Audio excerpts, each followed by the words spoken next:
ભગવાને કદાચ મારી આ વાતોને જૂઠી સાબિત કરી આલે કે આ માતાજી જે બતાવે છે એ જૂઠું છે, તો હું જાહેરમાં ચેલેન્જ ચાલુ છું, કદાચ તમારા ઘરના કદાચ મારી વસ્તીના વાસીદા ભરાઈશ.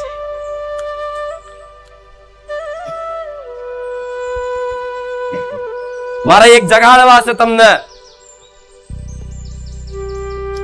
અને મારા ભગવાને રચના રચાઈ હોય તારે આ બધું કદાચ ગાદીના આયોજન થતા હોય, લાખો ભાવિક ભક્તો મારા પારે આવતા હોય, નકર મારા ભગવાન વગર ગોદડું નહીં હલતું.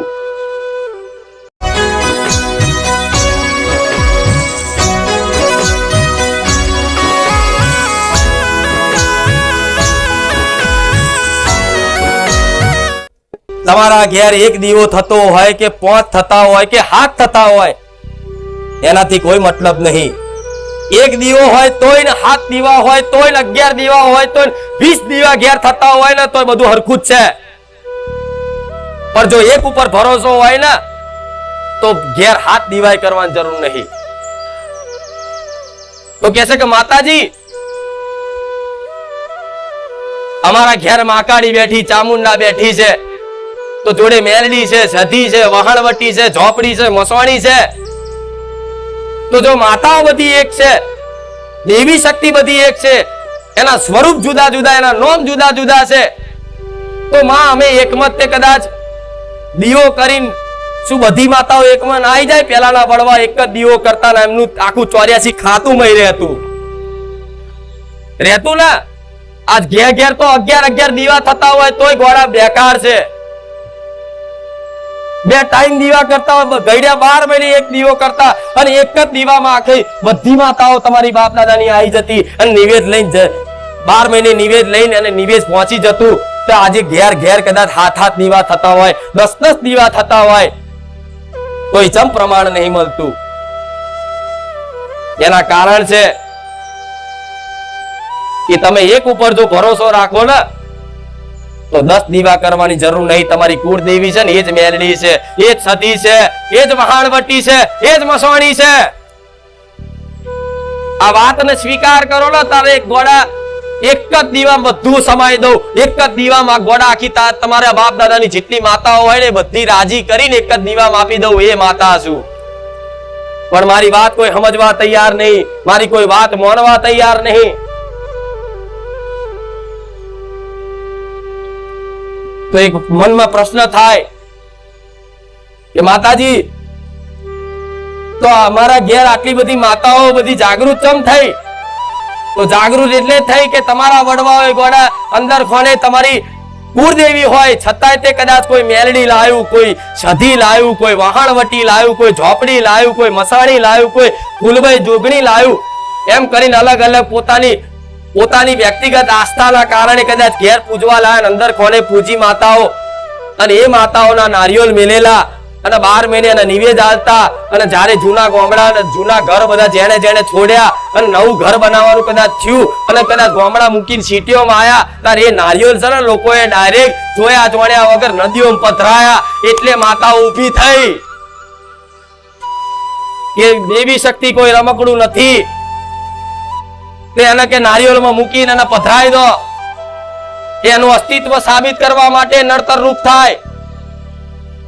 પણ જો કદાચ તમારા બાપ દાદાએ જો કદાચ દીવા ના કર્યા હોય અને તમારા બાપ દાદાએ જો કદાચ એ પેઢીમાં તમારી એ પેઢીમાં એના અંદર ખાને પૂજી અને તમને તમારી વસ્તી ના કીધું હોય અને એ નારિયેળ એના જયા પછી નદીમાં જઈને ડાયરેક્ટ પધરાઈ દે, તારે મારા જેવી મેલડીની લાલ ઓખો થાય કે અત્યાર સુધી તારા બાપે કદાચ મારી ઉપાસના કરીને મારી જો ઢગલો કામ કરાયા. તમારા નહીં તમારે આજુબાજુ તમારા બધા વિસ્તારના મારી જોડે કામ કરાયા. તારા બાપ ના બોલે, તારા દાદા ના બોલે, મેં લાખો લોકોનું ભલું કર્યું. અને આજે એની વસ્તી મને પૂછ્યા વગર જોયા જોડ્યા વગર ડાયરેક્ટ મારું નારિયેળ જઈને નદીમાં પધરાયા. તારે હું મેલડી ખીજાવ કે નહીં? કે હું રમકડું થોડી છું, દેવી શક્તિ છું, ગોળા કંથેરનું ચારું છું, અગ્નિનો ઉબારો છું, હાથ ગાલન કદાચ ફેરવી નાખું એ મેલડી. પણ કોના માટે? કોના માટે? કોના માટે? જે ખાલી દેવી શક્તિને કોમ વારી સમજતો એના માટે. કહેશે કે મેલડી નારિયેળ ના છોડો તો હા ના છોડું. કોના માટે? જે કોમ મારી સમજતું હોય, જે મને રોજ રોજ મારી જોડે કોમ કરાવતું હોય, નિવેદ આલીને કોમ કરાવ, આ કોમ કરી દેજે, પેલું કોમ કરી દેજે, પેલાને નડજે, ફલાણાને જજે, પેલાને મૂઠ મારજે, મારી કદાચ શક્તિનો દુરુપયોગ જે કરતો હોય એવા વ્યક્તિનું એક નારિયેળ ના છોડું. અને પણ જો મારા વાલા ભક્તો હોય અને મને પ્રેમથી ને હેતથી ચાહતા હોય અને કોઈ માનતા બાધા ભૂલી જાય ને તો હું મેલડી એમ કહું, જા તારા 1000 નારિયેળ છોડી દીધા. એક નહીં 1000 નારિયેળ છોડી દઉં, એક નહીં 1000 ભૂલ માફ કરી દઉં. પણ કોના માટે? જે વાલથી, પ્રેમથી, હેતથી ભક્તિ કરે છે, માં કરીને માં મોને છે ને, જે કોઈ સ્વાર્થથી ભક્તિ નથી કરતું ને એના માટે કોઈ મારે હિસાબ નથી રાખવા. તમારી પેઢીઓ, તમારી માતાઓ એ જ કહેવા માંગે છે. પણ જો એની જોડે કદાચ દીવા કરી અને એને વાંગરી કરીને કદાચ મેણું મારીને જો કોમ કરાવશો, કોમ તો કદાચ કરી લેશે પણ ગુનો થશે. અને નારિયેળ બારિયેળ ભૂલી જાય ને તો અડધી રાતે ઉઠાડીને કહે છે કે દીકરા એ દાર તો મને વાંગરી કરીને મેણું મારીને કહેતો તો ચો જઈ મારી માતા, આટલા વર્ષથી તારા દીવા કરું છું. તારે માતા એક નારિયેળ ના છોડે. ચરબી કરી હોય એટલે, એની જોડે વાંગરી કરી હોય એટલે, પણ ભાવથી હેતથી દેનિયતા ગરીબ થઈ એના દીકરા સમજી અને એના કાલા વાલા કરો ને. અને કદાચ કોઈ નારિયેળ ભૂલી જાવ, કોઈ માનતા બાધા ભૂલી જાવ ને, કોઈ મોડવાર મોનેલા હોય, કોઈ વસ્તુ મોનેલી હોય અને કદાચ કોઈ કારણોસર ભૂલી જાવ ને તોય હું મેલડી છોડી દઉં 1000 વખત. હું ના પકડી રાખું. આ તો બધાને ડર છે સમાજમાં. આ બધાને એક મગજમાં એક ગ્રંથિ ગાળી દીધી કે મેલડી છોડે નહીં. અરે એક નહીં 1000 નારિયેળ ને 1 લાખ નારિયેળ ટ્રક ભરીને નારિયેળ હોય ને બાકીના તો એમ કહી દો, જા દીકરા હું નારિયેળ ની ભૂખી નથી. ગમે તેવી વસ્તુ મોનેલી હોય પણ આ કોના માટે? જે ભક્તિ કરતું હોય સ્વાર્થ રહિત, એના માં જોડીને કદાચ એની ઉપાસના કરતો હોય એના માટે છે. પણ જો એને કોમ વારી સમજી એને કોમ કરાવો, એની જોડે સોદા કરો કે મારી વાંકારી હું તને આટલા વર્ષથી આટલા ટાઈમથી તારા દીવા કરું છું, તું મારો હોમું નહીં જોતી અને કોઈ ભુવાના કહેવાથી કદાચ એ વાંકારીનો દીવો જઈને પધરાયા આવો અને નાખ્યા આવો તો એ નડક નહીં. કોઈ મેલડીનો દીવો નાખ્યા આવો તો નડક નહીં. જો મારી પર વિશ્વાસ આવતો હોય ને અને મારી વાતોનો કદાચ તમને એક વાંધરો વિશ્વાસ આવતો હોય ને તો ટકી રહેજો મારા ધામમાં. જો એક જ દીવામાં જો તમારી માતાઓ દરેકની રાજી ના કરી આલો તો મારું નામ મેલડી નહીં. એક જ દીવો તમારી પેઢીમાં થશે. કોઈ માતાને જો ડોકાચીવ કાઢવા દો તો ઘોડા કળિયુગમાં મહામાયા રોમ મારી મેલડી નહીં. એક જ દીવામાં આજ લગીન કોઈ દુનિયાના કોઈ ભુવાએ ઉપાય બતાયા કે ના બતાયા? આજ લગી કોઈ ભુવાએ, દુનિયાના કોઈ ભુવાએ આવા ઉપાય બતાયા કે ના બતાયા? પણ હું આજ રોમ મારી મેલડી જાહેરમાં એવું બોલું છું કે ટકી રહેજો મારા સાનિધ્યમાં. અત્યારે જેમ કરો છો એમ કરે રાખજો. સમય આવતા જો કદાચ તમારી એક કુળદેવીનો અને તમે જે મનથી માનતા હોય એના દીવા સિવાય જો બધા દીવામાં એકમાં ના સમાઈ લો તો મારું નામ માતા નહીં. જેથી આગળની વસ્તીને કોઈ તકલીફ નહીં પડે, કશું જ નહીં થાય. પણ એવો ભરોસો રાખી અને હું જે વાતો બતાવું છું ને એ અમલ કરવી પડશે. એમને એમ નહીં થાય. ભુવાઓ, તાંત્રિકો, મૌલવી બધું મેળવવું પડશે. જંતર મંતર બધું કાઢવું પડશે મગજમાંથી. જેના વેમ ના હોય ને એને કશું નડતું, જેના મગજમાં શંકા ના હોય ને એને કશું નડતું, જેના વિચાર સકારાત્મક છે એના જીવનમાં ક્યારે દુઃખ આવતું. દુઃખ આવે છતાંય કદાચ વિચાર આવે કે મારી માં બેઠી છે, એનો નામ હારા વિચાર કહેવાય. તો તમારી માને ખબર હોય કે આવા દુઃખમાં મારો દીકરો ભરોસો રાખે છે કે મારા ઘેર મારી માં બેઠી છે. અરે દુઃખ ગમે તેટલા આવતા પણ મારી માના શરણમાં છું, મારી માના ખોળામાં છું, મારી માના ચુંદડી હેઠળ છું. એ પહાડ જેવા દુઃખને તમે એમ કહી દો તારા તાકાત હોય એટલું આવી જાય હેડ, જોઈ લઈએ મારી માતાના કેટલી શક્તિ છે. એ દુઃખ તમારા ઘરનો ઉમરો ચડી અને નમન કરીને જતું રહે એનો માં કહેવાય. જેમ કે આ વિધાન બનાયા, પ્રકૃતિના નિયમો બનાયા, એ બધા નિયમો બનાવવા વાળો મારો રોમ છે. હવે જેને નિયમ બનાયા છે, જેને નિયમ બનાયા છે, એવા જો મારા રોમનું નામ તમારા મુખે કદાચ હાચા હૃદયથી એક વખત આવે છે ને, તો દીકરાઓ ચિંતા ના કરતા, એ રોમના દરબારમાં જઈ અને ના થતું હોય એવું જબરા કોમય ના કરી આલો મેલડી મટી જવું. વિધિના લેખ બદલાઈ જશે, નસીબ બદલાઈ જશે, કિસ્મત બદલાઈ જશે, પણ એવો ભરોસો મન માતાને આલવો પડશે. એમને ભરોસા વગર જીવન નકામું છે. ભરોસા વગરનું જીવન નર્ક સમાન છે. આજે તમે સંસારમાં રહેતા હોય ને તોય તમારે એકબીજાના ભરોસે રહેવું પડે. રોશો ના ભરોસા વગર જીવન નકામું જ છે. તમે જોઈ લો, અનુભવ કરો, તમારે એકબીજાના ભરોસે જ રહેવું પડે. પત્નીને એના પતિના ભરોસે, પતિને એના પત્નીના ભરોસે, બાપના દીકરાના ભરોસે, દીકરાના બાપના ભરોસે, એકબીજાના ભરોસાથી જ પરિવાર જીવન ચાલતું હોય છે ને. મિત્ર હોય તો મિત્ર જોડે તમને ભરોસો હોય તારે તમે એની જોડે કઈક ખુલીને વાત કરી શકો. ભરોસો ના હોય તો તમે મૂંઝાઓ અંદર અંદર. હા, શું ખોટું? એટલે ભરોસા વગરનું જીવન તમારું નર્ક સમાન છે. તો આ સંસારમાં પ્રત્યે તમે ભરોસો રાખો છો, પણ તમારો ભરોસો આ સંસારમાં તૂટે છે ને. છેલ્લી ઘડીએ બધા હાથ અદ્ધાર લઈ લે છે. જો ભરોસો હતો ને તોય હાથ અદ્ધાર લઈ લે. તારે તમને દુઃખ લાગે કે આ બધા ઉપર ભરોસો રાખી આજ હું દુઃખી થયો. તારે દુનિયા જુઠ્ઠી દેખાય, નઠારી દેખાય, સ્વાર્થી દેખાય, કે આ સંસારમાં મારું કોઈ નથી.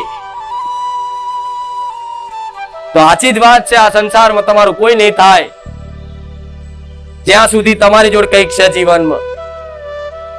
જ્યાં સુધી તમારી જોડે કંઈક છે જીવનમાં, કઈ યોગ્યતા લાયકાત છે, બે પૈસા કમાવશો, કઈક વસ્તુ છે તમારી જોડે, તારે આખો સંસાર તમારી જોડે કદાચ તમને ભાવથી પાણી પીવડાવશે, ખાવાનો ચાનો ભાવ પૂછશે. જે દાડ આ કશું નહીં રહ્યું ને એ દાડ એ જ સંસાર લાત મારીને કાઢશે કે આ ભાઈ કોણ છે, હું તને નહીં ઓળખતો. તો આવા સંસારના ભરોસે રહેવાય? આવા માણસોના ભરોસે રહેવાય? તો ભરોસો કોનો કરાય? મારા જેવી માતાનો ભરોસો કરાય. અરે સુખમય ભાગીદાર રહું, દુઃખમય ભાગીદાર રહું. એક વખત કદાચ જો બોલી જાઉં ને કે દીકરા ચિંતા ના કરીશ, હું બેઠી છું, તો તમે ભૂલી જાઓ, મેલડી ના ભૂલું. તમે મન છોડી દો, હું તમને ના છોડું.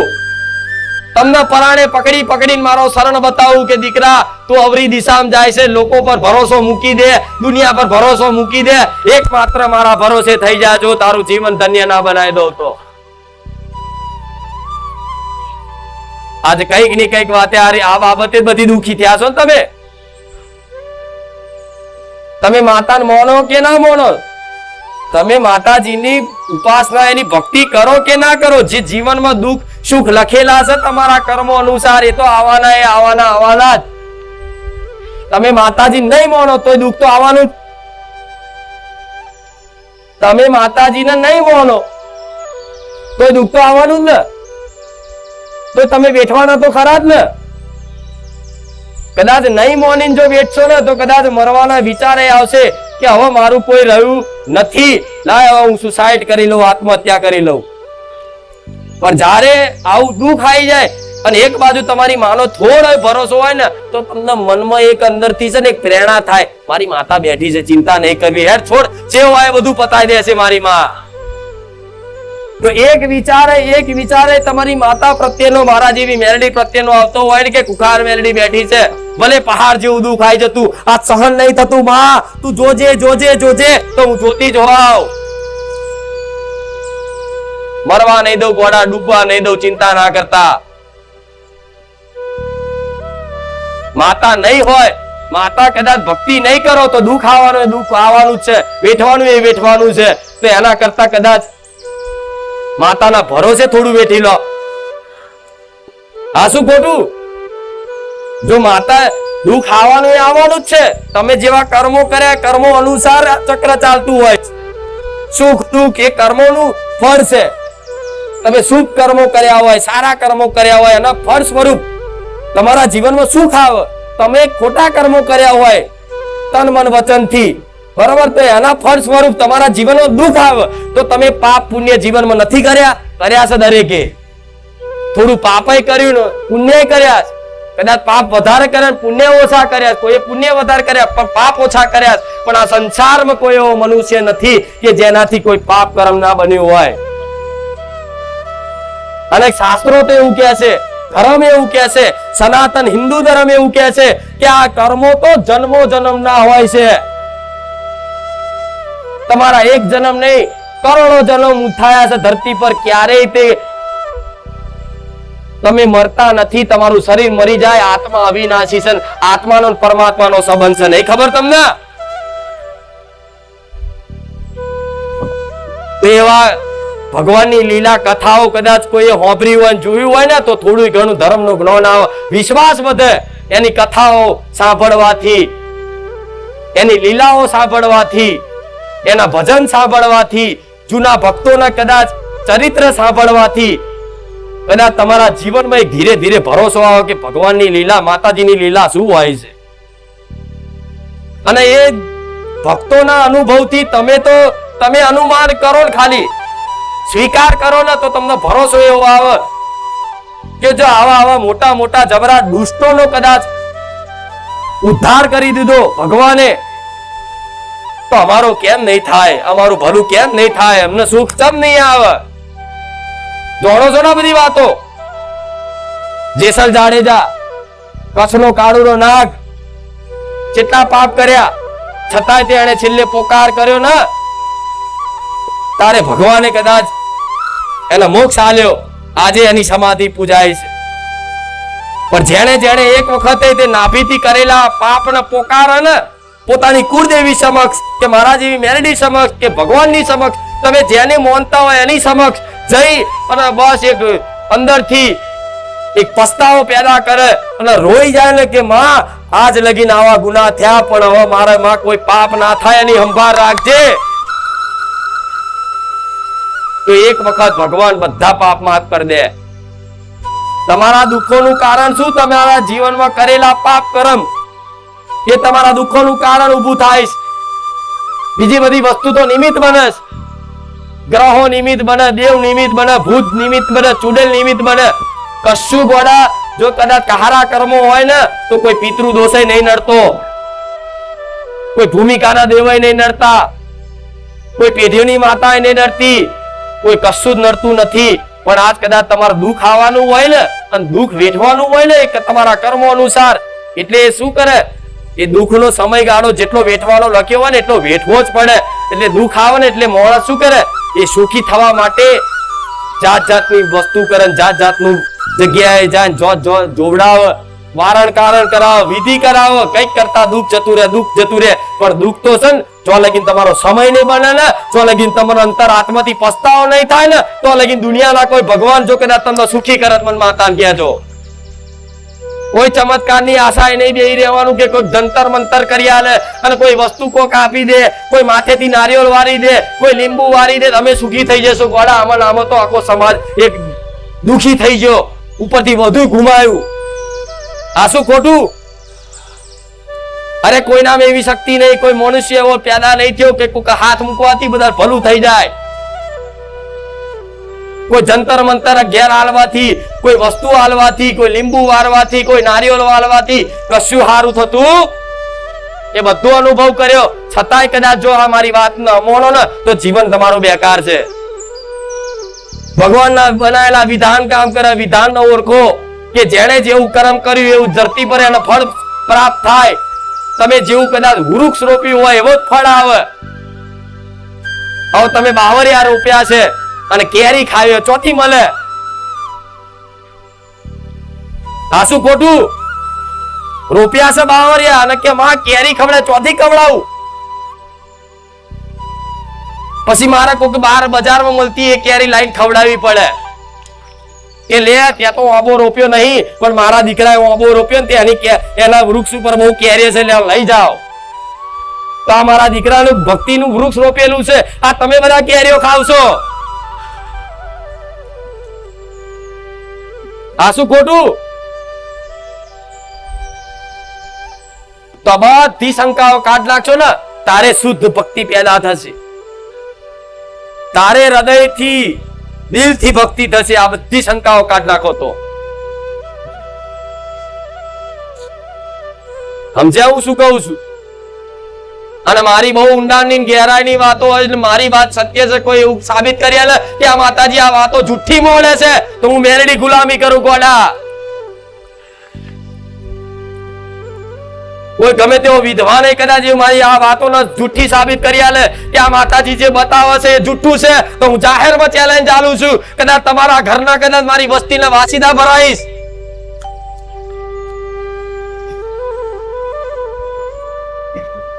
મારે એક જગાડવા છે તમને. અને મારા ભગવાને રચના રચાઈ હોય તારે આ બધું કદાચ ગાદીના આયોજન થતા હોય, લાખો ભાવિક ભક્તો મારા પારે આવતા હોય, નકર મારા ભગવાન વગર પોતડું નહીં હલતું.